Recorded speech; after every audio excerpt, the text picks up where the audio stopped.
Hello everyone, एक बार फिर से आप सभी का स्वागत है आपके अपने यूट्यूब चैनल पर। आज की इस वीडियो में सीटेट पेपर 1 तथा सीटेट पेपर 2 के लिए सीडीपी के कुछ महत्वपूर्ण प्रश्नों को देखेंगे। तो चलिए शुरू करते हैं। आज के क्लास का पहला प्रश्न है, एक शिक्षक प्रश्न पत्र बनाने के बाद यह जांच करता है कि क्या प्रश्न परीक्षण के विशिष्ट उद्देश्यों की परीक्षा ले रहे हैं। वह मुख्य रूप से प्रश्न पत्र की आपको बताना है प्रश्न पत्र के किस बारे में चिंतित है। वैधता या फिर संपूर्ण विषय वस्तु को शामिल करने या फिर प्रश्नों के प्रकार या फिर विश्वसनीयता।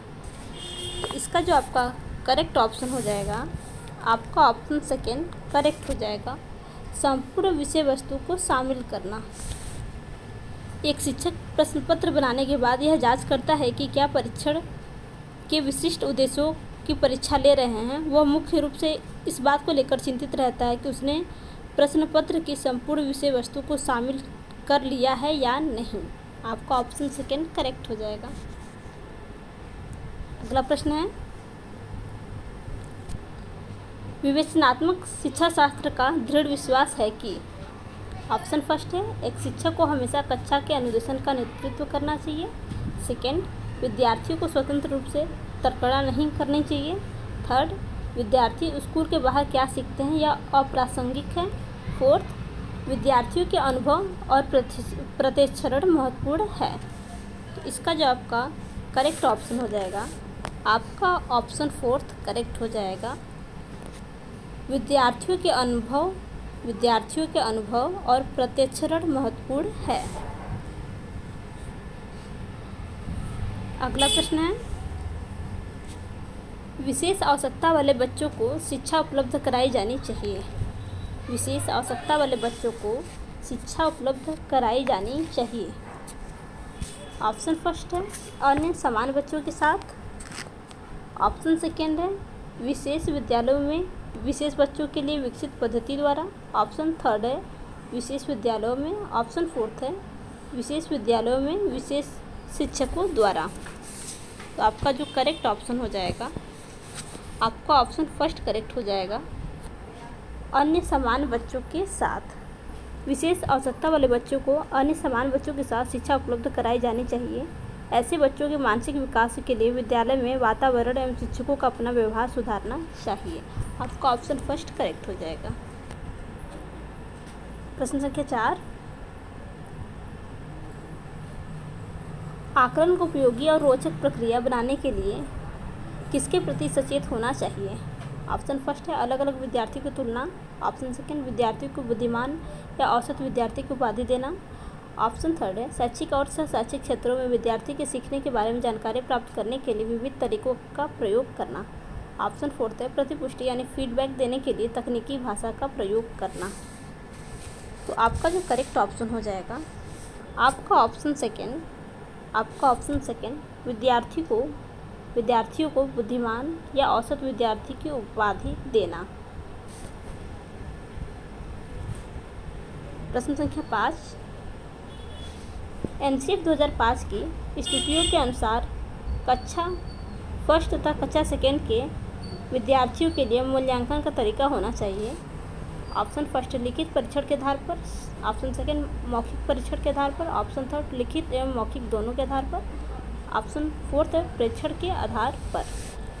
तो आपका जो इस प्रश्न का जो आपका करेक्ट ऑप्शन हो जाएगा, आपका ऑप्शन फोर्थ प्रेक्षण के आधार पर करेक्ट हो जाएगा। प्रश्न संख्या 6,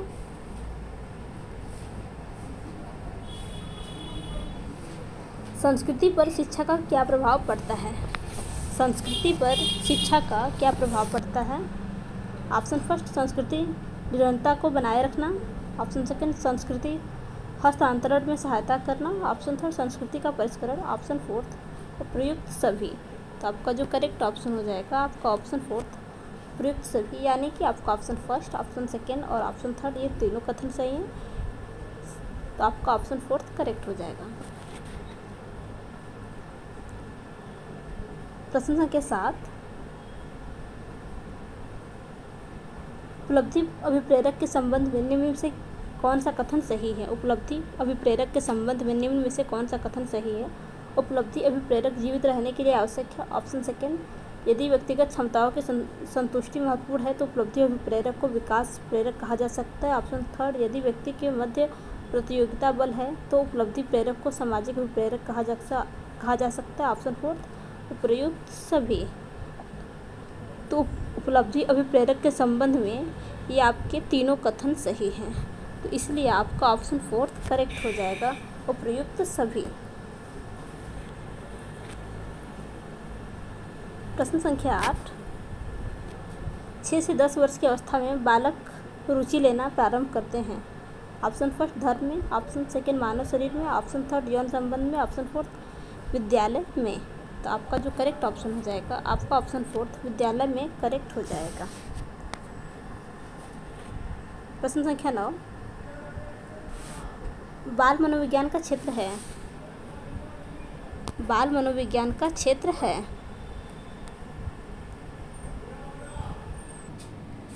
बाल मनोविज्ञान का क्षेत्र है। ऑप्शन फर्स्ट, केवल शैशवावस्था की विशेषताओं का अध्ययन। ऑप्शन सेकेंड, केवल गर्भावस्था की विशेषताओं का अध्ययन। ऑप्शन थर्ड, केवल बाल्यावस्था की विशेषताओं का अध्ययन। ऑप्शन फोर्थ, गर्भावस्था से किशोरावस्था की विशेषताओं का अध्ययन। तो आपका जो करेक्ट ऑप्शन हो जाएगा, आपका ऑप्शन फोर्थ करेक्ट हो जाएगा, गर्भावस्था से किशोरावस्था की विशेषताओं का अध्ययन। अगला प्रश्न है, वह अवस्था जो कि माता के 21वें गुणसूत्र जोड़े के अलग न हो पाने के कारण होती है कहलाता है। आपका ऑप्शन फर्स्ट है डाउन सिंड्रोम्स। ऑप्शन सेकेंड है क्लीनफिल्टर सिंड्रोम। ऑप्शन थर्ड है टर्नर सिंड्रोम। ऑप्शन फोर्थ है विल्सन सिंड्रोम। तो आपका इस प्रश्न का जो करेक्ट ऑप्शन हो जाएगा, आपका option first down syndrome correct हो जाएगा। प्रश्न संख्या 11, विद्यालय आधारित आकलन है। आपको बताना है विद्यालय आधारित आकलन है।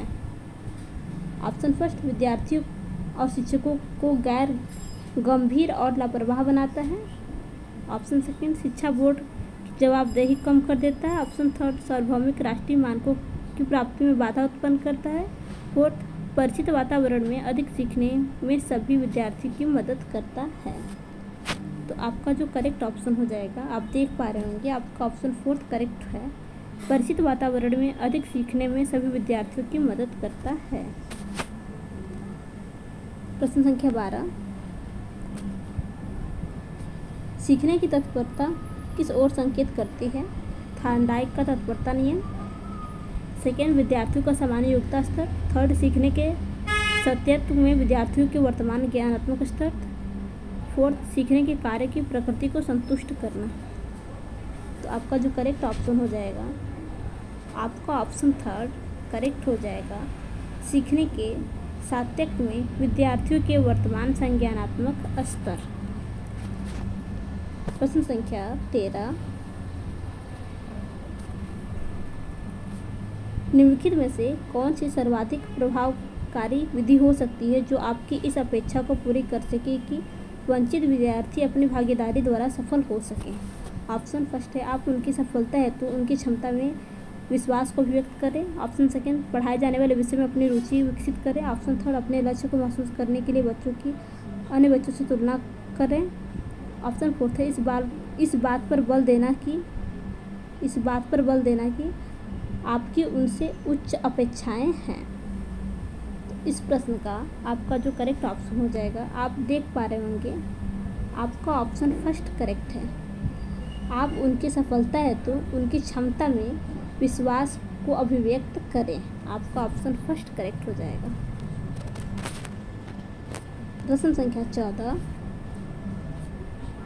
निम्नलिखित में से कौन सा विकासात्मक विकार का उदाहरण नहीं है? निम्नलिखित में से कौन सा विकासात्मक विकार का उदाहरण नहीं है? ऑप्शन फर्स्ट है आत्मविमूढ़ यानी ऑटिज्म। ऑप्शन सेकेंड है प्रमस्तिघात। ऑप्शन थर्ड है पर अभिघात तनाव। ऑप्शन फोर्थ है न्यून अवधान सक्रिय विकार। तो तो इस प्रश्न का आपका जो करेक्ट ऑप्शन हो जाएगा आपका ऑप्शन थर्ड, पर अभिघातज तनाव यह आपका विकासात्मक विकार का उदाहरण नहीं है। प्रश्न संख्या 15, विकास का वही संबंध परिपक्वता से है जो उद्दीपन का है। आपको बताना है विकास का वही संबंध परिपक्वता से है जो उद्दीपन से है। तो किसका? ऑप्शन फर्स्ट परिवर्तन से है, ऑप्शन सेकंड प्रतिक्रिया से, ऑप्शन थर्ड प्रयास से, ऑप्शन फोर्थ परिणाम से है। तो आपका जो करेक्ट ऑप्शन हो जाएगा आपका ऑप्शन सेकंड प्रतिक्रिया करेक्ट हो जाएगा। विकास का वही संबंध परिपक्वता से है जो उद्दीपन का प्रतिक्रिया से है। प्रश्न संख्या 16, पियाजे मुख्यतः किस क्षेत्र में योगदान के लिए जाने जाते हैं? बताना है, ये मोस्ट इम्पॉर्टेंट क्वेश्चन है। पियाजे मुख्यतः किस क्षेत्र में योगदान के लिए जाने जाते हैं? ऑप्शन फर्स्ट भाषा विकास में, ऑप्शन सेकंड ज्ञानात्मक विकास में, ऑप्शन थर्ड नैतिक विकास में, ऑप्शन फोर्थ सामाजिक विकास में। तो आपका जो करेक्ट ऑप्शन हो जाएगा इस प्रश्न का आपका जो करेक्ट ऑप्शन हो जाएगा आपका ऑप्शन सेकंड ज्ञानात्मक विकास करेक्ट हो जाएगा। सो फ्रेंड्स, अगर आपको आज की वीडियो हेल्पफुल लगी हो तो वीडियो को लाइक तथा चैनल को सब्सक्राइब करना न भूलिएगा। धन्यवाद।